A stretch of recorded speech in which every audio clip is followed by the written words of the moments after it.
Subscribe to our channel and press the bell icon to never miss an update from RAU'S IAS. Do not forget to subscribe to our Telegram channel for all the updates and materials. Hello and welcome to Daily News Simplified, the what, why and how of newspaper analysis from the perspective of civil services examination. Today we have taken up Delhi edition of The Hindu newspaper dated 8th of June 2022. The articles which we are going to cover today have been displayed on the screen, and let us now begin the discussion. So the first article up for the discussion is of what is a bad bank.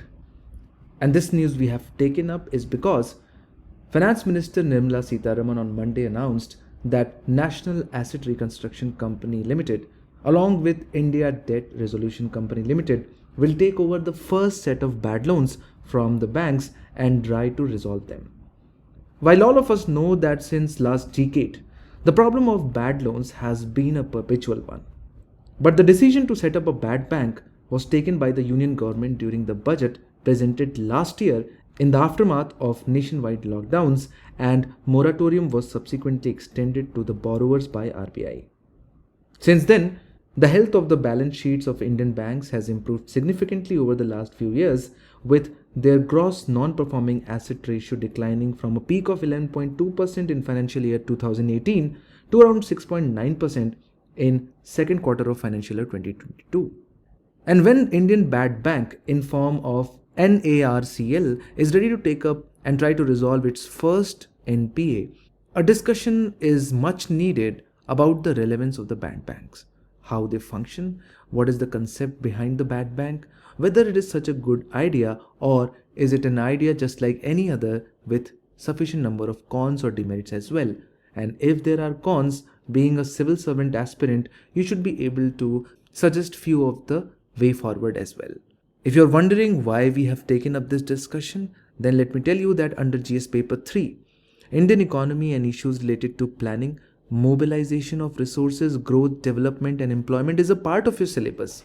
And if you're not able to relate increasing amount of NPA and how they impact mobilization of the resources or how they affect growth of the country or development, then let me tell you that increasing amount of NPA lead to increasing provisioning which has to be done by the bank, which then impinges upon the credit creation, and you know that economic development is based upon how well the economy creates the credit. And that is why the concept of bad bank is so important. So without wasting even a single minute, let us now begin the discussion. So the first task right now is to understand what bad bank is. So put very simply, a bad bank is a financial entity set up to buy non-performing assets or bad loans from banks. The aim of setting up a bad bank is to help ease the burden on banks by taking bad loans off their balance sheets and get them to lend again to customers without constraints. We have seen that due to financial crisis slowdown, most of the banks are reeling with very high NPAs, because of which banks have to do a lot of provisioning. So it is basically that once banks have NPAs, banks have to set aside or provide funds to a prescribed percentages of their bad assets. It is like preparing for the loss that they are going to take. Now, if they have high NPAs and for each NPA they have to set aside a fixed amount of capital, it of course is going to hit their credit creation, because some of the amount has been locked up in non-performing assets. Then remaining of the asset is locked up in form of provisioning which is mandated by RBI, and so they are not left with a lot of amount to issue loans. And you know that banks earn their revenues, profits from the loans that they give, from the interest that they earn on those loans. And if they cannot extend loans, they cannot create credit, and hence it is not only going to result into losses to bank, but at the same time it is going to result into economic slowdown. And so it is here that the concept of bad banks, or in case of India, National Asset Reconstruction Company Limited, comes into play. Now here I would like to clear a doubt. A lot of people get confused between a bad bank and NARCL. So just to give you a brief history, the bad bank, initially proposed by Economic Survey in 2016 and 17, was to be set up and owned by the government. However, this NARCL has been set up by banks themselves. So one major difference is in nature of ownership. However, since the nature of role performed by them is almost the same, the term bad bank and ARC can be used interchangeably. And so, how this National Asset Reconstruction Company Limited is going to work and help the bank by performing the role of bad bank. So, ARC would buy or banks would sell their non-performing assets to NARCL. The money is paid to the bank in form of cash and security receipts. And so you can see that the funds which were tied up in form of non-performing assets are immediately monetized. Of course, not 100% of the value is recovered, but at least some of the portion of the value is definitely recovered. 15% of the money is to be paid in the form of cash and 85% in the form of security receipts. As soon as these NPAs are sold by the banks, now the banks have very clean sheets. There is a drastic reduction in the NPA of the banks, which then lowers the provisioning requirements, which then releases the locked up capital and hence increase the credit creation and hence give boost to economic growth. So you can see that you can understand that just by focusing on this part of the diagram, you can see that you can convert the vicious cycle of NPA and economic slowdown into virtuous cycle. The ARC then recovers the NPA either through debt restructuring or sale of mortgaged assets. So if the bad bank or NARCL decides to go for debt restructuring, it transfers these assets to IDRCL or India Debt Resolution Company Limited, which then recovers the NPAs through debt restructuring or sale of assets. Now here there is some level of surety which has been provided by the government. If the recovery is less than the security receipt, then government is going to provide the rest of the shortfalls. So one of the very important merits or the pro of bad bank can be clearly seen in this diagram. It is going to convert the vicious cycle into a virtuous cycle by getting the banks rid of the burden of NPAs. And so which is a great thing. Since Economic Survey 2014-15, we have been reading about the twin deficits, high NPAs on bank books and high amount of loan taken by the corporates. And so this looks like one of the ways through which we can resolve the problem of NPAs. But while you're writing answer in the mains examination, you cannot limit yourself to just one or two pros. You have to go through multiple pros as well as cons. And so just like any other initiative, just like any other action, this concept of bad bank is also not devoid of pros as well as cons. So let us go through them one by one. And so the number one pro that we can think of immediately is that it will lead to improvement in the balance sheet of the banks due to decrease in their NPAs. Definitely. Then it is going to unlock the capital that was earlier locked up as provisioning requirement. This would lead to increase in the credit creation. Then it will enable the bank to focus on their core areas of operation, which is about accepting the deposits and lending the loans. Whereas the function of recovery of bad loans is not something at which the banks are very adept.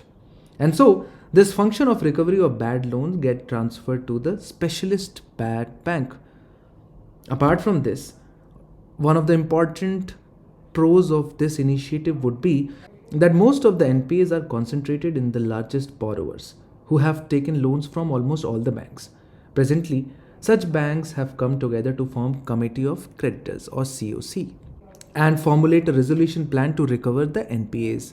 However, such a mechanism is presently facing problem of coordination and delays in the recovery of NPAs.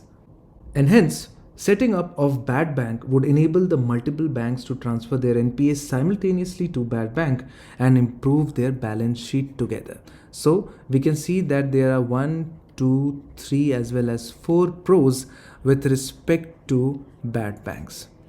Is all hunky-dory with this idea, or are there any cons as well? And so yes, there are very prominent 4 cons or demerits or disadvantages with the way the concept of bad bank has been thought. Especially if done without the reforms in the public sector banks, it is not going to be much effective because first and foremost, you should see that the bad banks stands ready to buy NPAs from the banks. Hence, this would discourage the banks. There would be no incentive on behalf of the banks to exercise due caution in lending loans, which is in itself a moral hazard. So it's like you have given a license to a company to operate, And you have provided a guarantee to that company that all the losses will be made up for.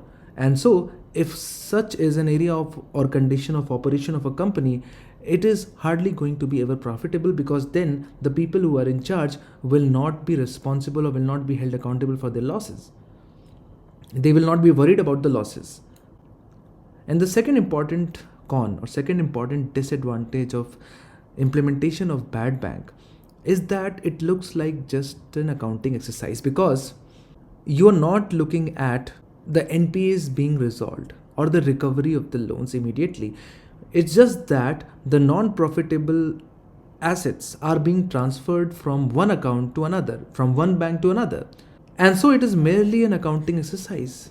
So although in a short term, it would give a lot of headway to public sector banks, to private banks to act, but in long term, it is not going to lead to revival of economy, because ultimately it is very difficult for NARCL or IDRCL to recover these loans or to restructure these loans.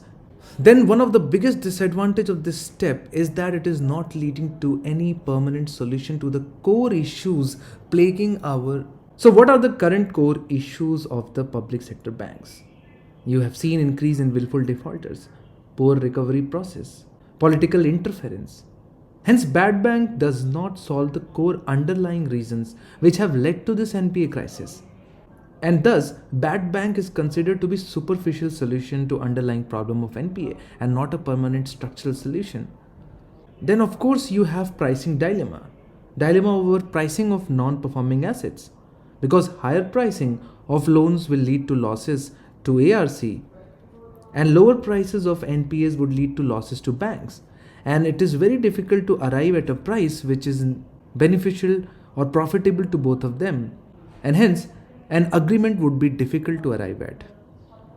And so in this regard, what can we learn from global experience of bad banks?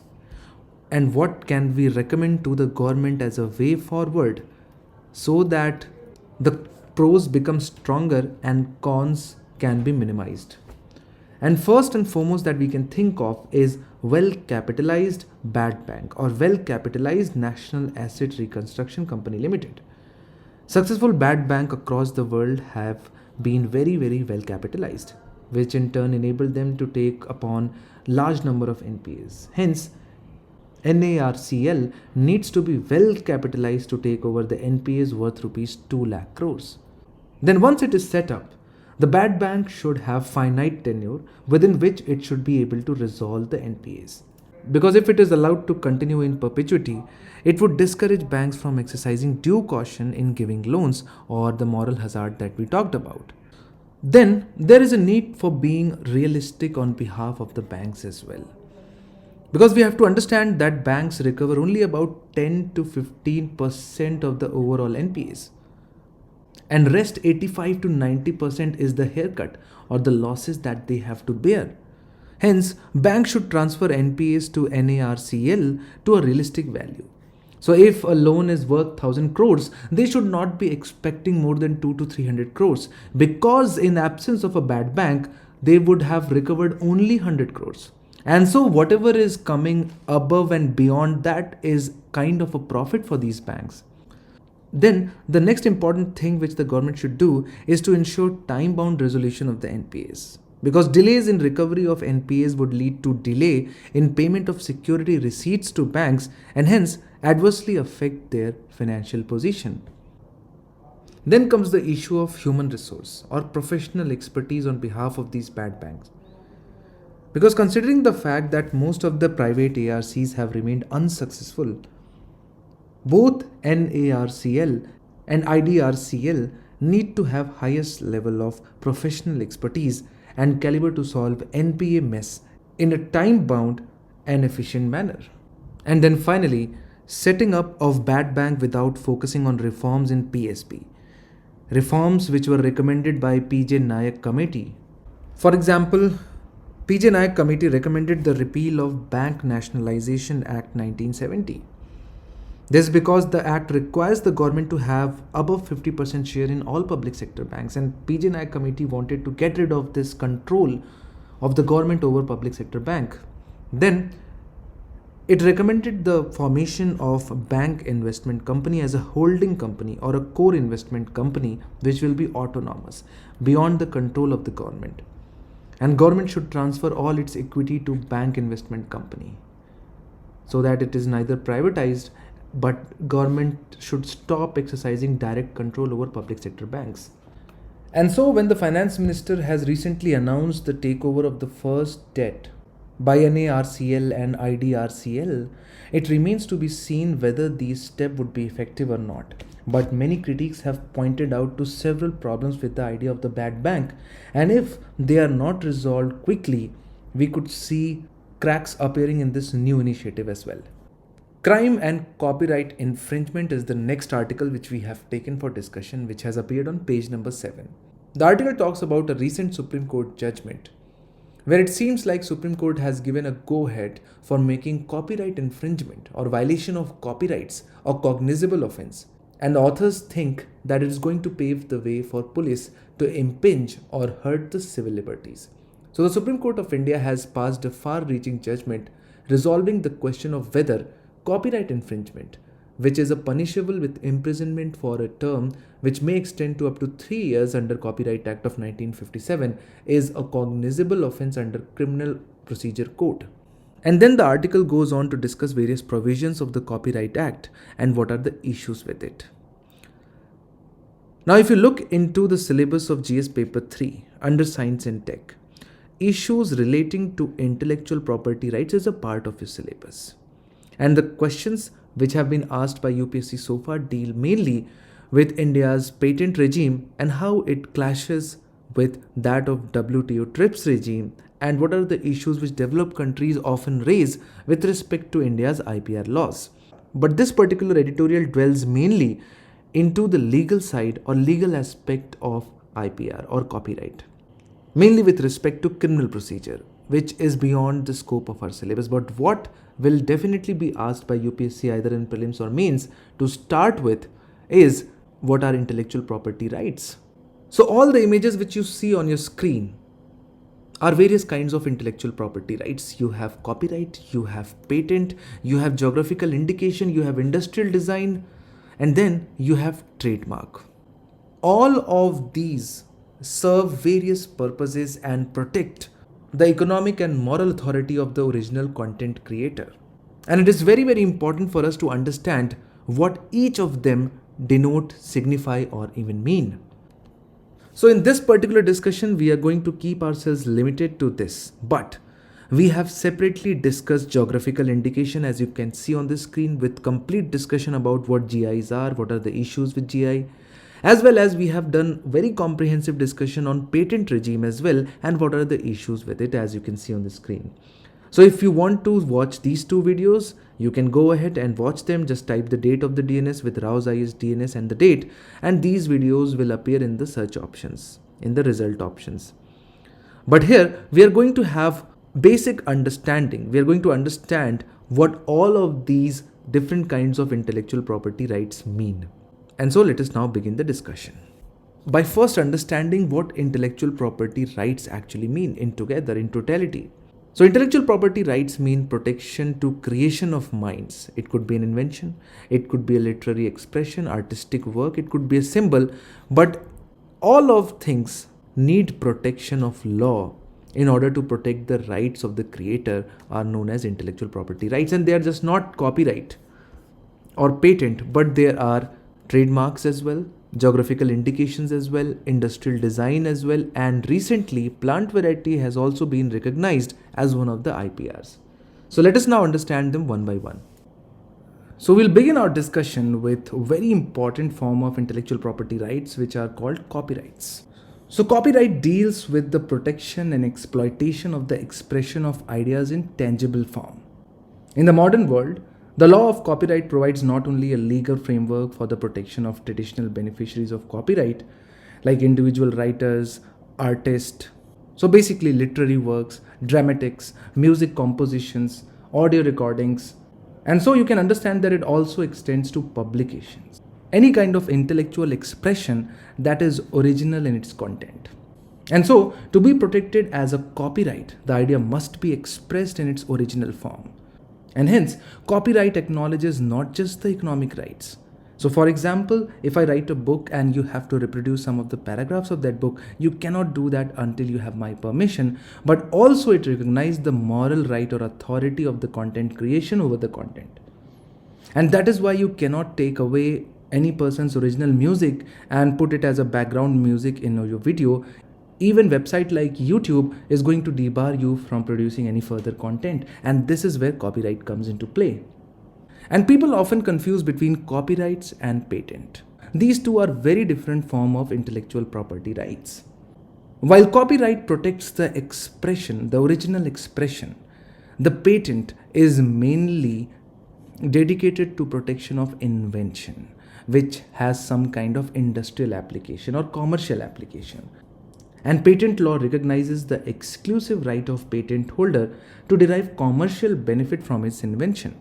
And so, patent is a special right granted to the owner of an invention to manufacture, use, and to be able to market the invention. But the only condition is that this particular invention should be innovative, should be an innovation, should be an inventive step, and should have some or the other form of industrial application. Lacking on any of these criteria. So for example, if it is not an innovation, it will not be categorized as a patent. For example, it is not a progressive step over current existing technologies or the processes, it will not be recognized as a patent. And if a particular invention does not have an industrial application as of now, it is very difficult to get it patented. So these are the three important criteria to enable a person to get a patent over his or her invention. And once they get the patent rights, what it does is that it provides them exclusive, which means that it removes all other people from its manufacture, use and market unless and until they have taken permission from the original patent holder. So we have covered copyrights and patent, but as we have seen, there are 4 other kinds of IPR as well. For example, trademark, geographical indication, industrial design and plant varieties. And so let us now cover them one by one. So the next stop is trademark, which is a badge of origin. It is a specific sign used to make the source of goods and services public in relation to goods and services and to distinguish goods and services from other entities. So when a particular good or service has a trademark, it establishes a link between the proprietor and the product. And so it portrays the nature of quality of the product as well. So when you see RAU'S IAS logo over a particular content, you know and you are assured of the quality of that product. And because of that, it is a specific sign for distinction. All those content which have RAU'S IAS logo. And so the essential function of a trademark is to indicate the origin of the good to which it can be attached in relation to. And so the essential function of a trademark is to indicate the origin of the goods to which it is attached or in relation to which it is used. It identifies the product, guarantees the quality and helps advertise the product as well. So just by possessing a trademark, you get 2 things, identification and authenticity, which guarantees the source of the product. Now, as far as trademarks are concerned, they could be any sign or combination of signs capable of distinguishing the goods or services from another undertaking. So it can be combination of names, signs, images, colors, designs, letters, numbers, any kind of symbol which gives a particular brand or a holder of trademark a unique signature. That would be trademark, and it needs to be protected as well because the credibility of production, either good or services, depends upon the exclusive right to use over that particular trademark.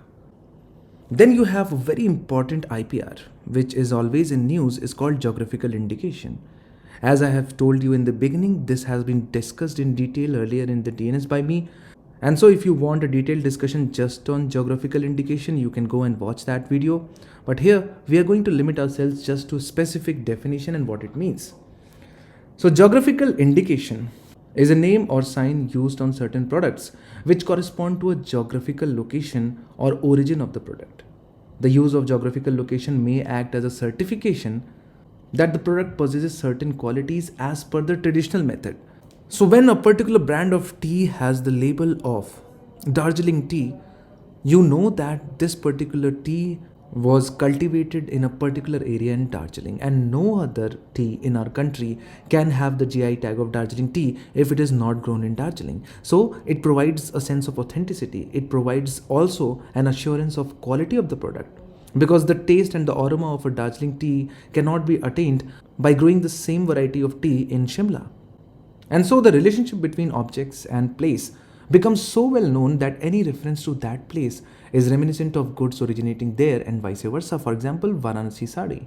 And so it performs three very specific functions. And these three functions are very straightforward. So first, they identify the goods as origin of a particular region or that region or locality. Then they suggest to the consumer that goods come from region where a given quality or a reputation or other characteristics of the goods are essentially attributed to their geographical location. And finally, of course, geographical indication helps us in promotion of local handicrafts, because a particular brand of tea or a set of tea bags contain the logo of Darjeeling tea. No one else with all the wealth in the world can replicate that same unless and until they buy a chai bagan or a tea garden in Darjeeling and start growing it there. And hence, it protects and promotes local handicrafts. And then you have very important IPR, which is known as industrial design. It is one of the forms of IPR that protects the visual design of the object, which is not purely utilized. It consists of the creation of features of shapes, configuration, pattern, ornamentation, or even composition of lines or colors applied to any article in 2 or 3 dimensional form or combination of one or more features. Design protection deals with the outer appearance. So you can see that industrial design is a very, very important aspect of industrial process. It is that creative act which determines and defines a product's form and features, which takes place in advance of manufacture or production of the product. For example, the design of new iPhone 14. Or for that matter, when you see new models of car on the road, they are typically covered or colored in such a manner so that they do not give out their industrial design. And that is why it needs to be protected, because companies work a lot on the designing of the products as well. And then finally, the most recent form of IPR is known as plant varieties.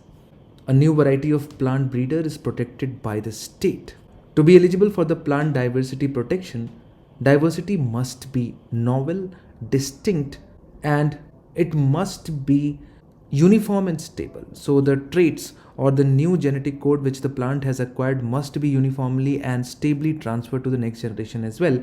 Only when that plant gets the tag of a new plant variety and gets protected under IPR laws. The next article which we have taken for discussion appears as a column on page number 6, Chancellor Conundrum. So you must be knowing about the recent step taken by West Bengal, where the government's decision to make Chief Minister the Chancellor of the state-run universities instead of the Governor appears to be an outcome of severely strained relation between Governor and the Chief Minister. They have often differed on issues concerning the appointment of Vice Chancellors and the functioning of the universities. Now, this might seem like a tangential topic to overall UPSC syllabus, but you should never forget that under GS Paper 2, there is a line in the syllabus which says functions and responsibilities of the union and states. So, of course, one of the functions of union and state is appointment of governor as well as appointment of vice chancellor. And then the next line of the syllabus, issues and challenges pertaining to the federal structure. And in recent times, the actions taken by or statements given by governors have created a lot of ruckus at the state level, which is now threatening our federal structure. And that is why this topic is important. And so in this regard, we are going to first understand how the chancellors are appointed as of now, basically by the act or legislation of a state. Then what are the reasons why West Bengal has chosen to replace governor as a chancellor of all the state universities? What is the view of Punchi Commission in this regard? And then some of the important provisions, constitutional provisions with respect to the executive power of the state. So let us now begin the discussion. So as far as the appointment of chancellors are concerned, Constitution of India is absolutely silent on the role of governor as chancellor of the state universities. Instead, State Universities Act passed by respective state governments generally appoints governor as the chancellor of the state university by virtue of governor's office. For example, Uttar Pradesh State Universities Act 1973 or West Bengal Universities Act 2007 appoints governor as the chancellor of all universities. Thus, chancellors hold statutory powers, which is provided by law of the legislature. So, if the question in the prelims examination is framed like according to the Constitution of India, which one of the following statement is correct? And one of the statement is that governor will act as a chancellor of state university. It will be an incorrect statement. Although governors are chancellor of the state universities, but that is not provided in the Constitution of India, but that is enabled through the legislation of respective state legislatures. So, the chancellor or the governor by virtue of his office is a head of the university and vested with a lot of wide powers. For example, he appoints or she appoints the vice chancellor, presides over the convocation of the state universities, appoints nominees on various bodies like Senate of the University, Syndicate, Board of Management, Selection Committee or Academic Council of the state universities, grants leave or institute disciplinary action and award penalties. The Chancellor has the power to hear representation of the employees and the students.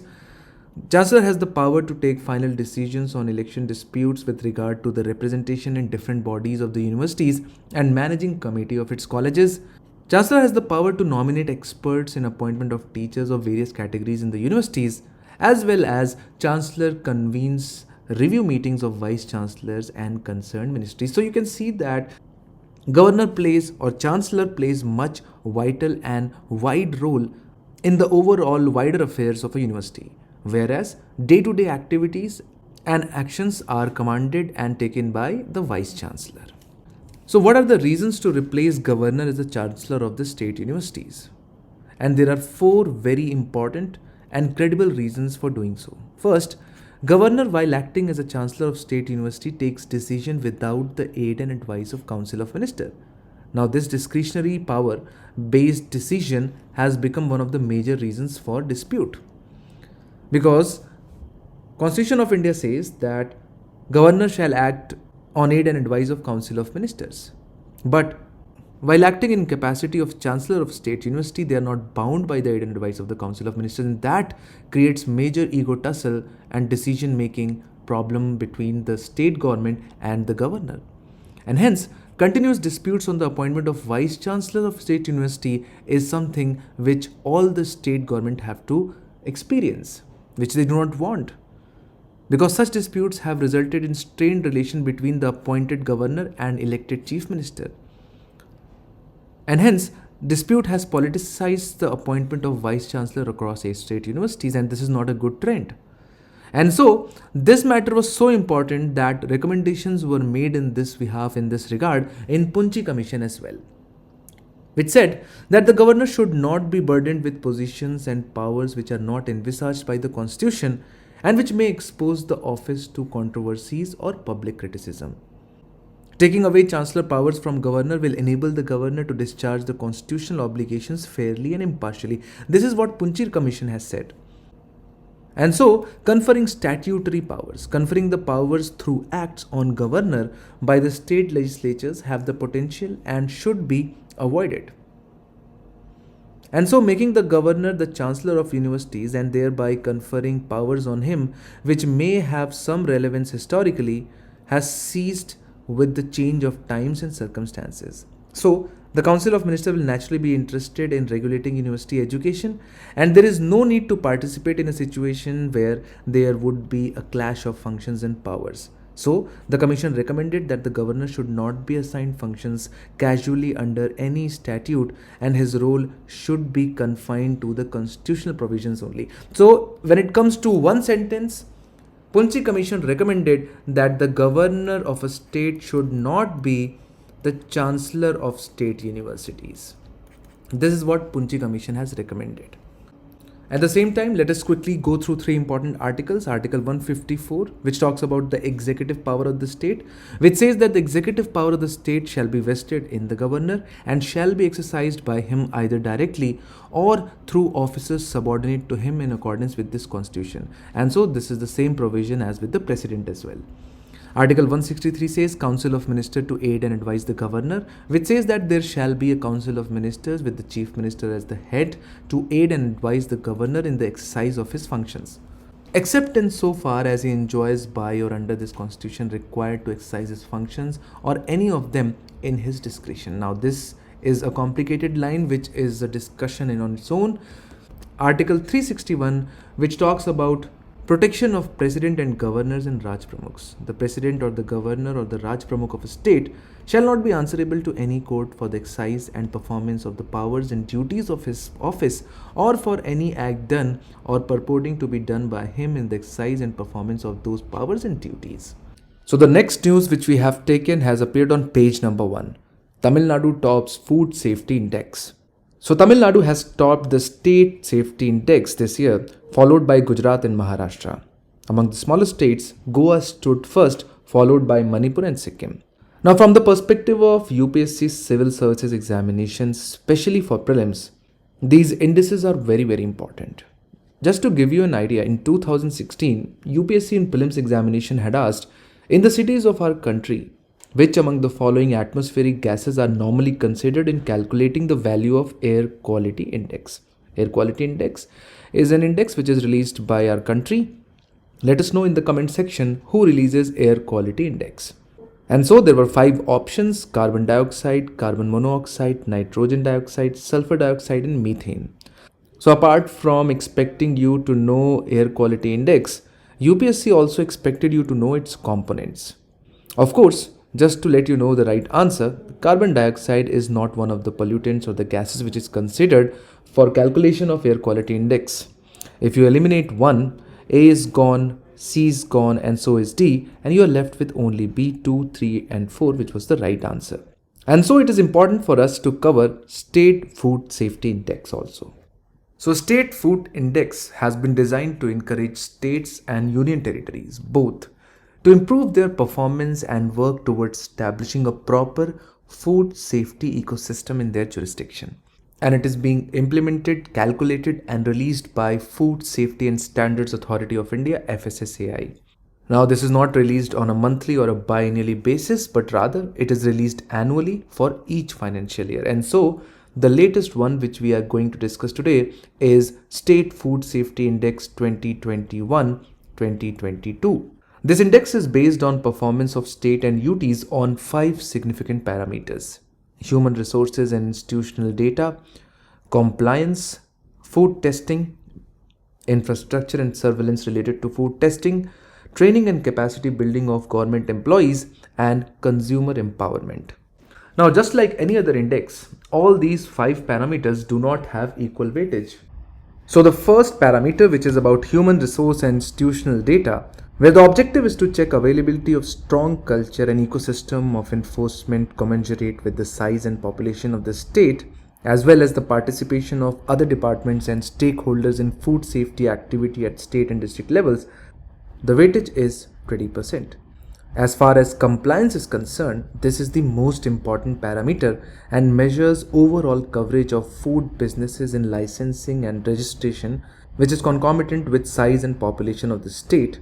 Special drives and camps organized by the state yearly increase promptness and effectiveness in issue of state licenses and registration, and hence it totally forms 30% of the overall index.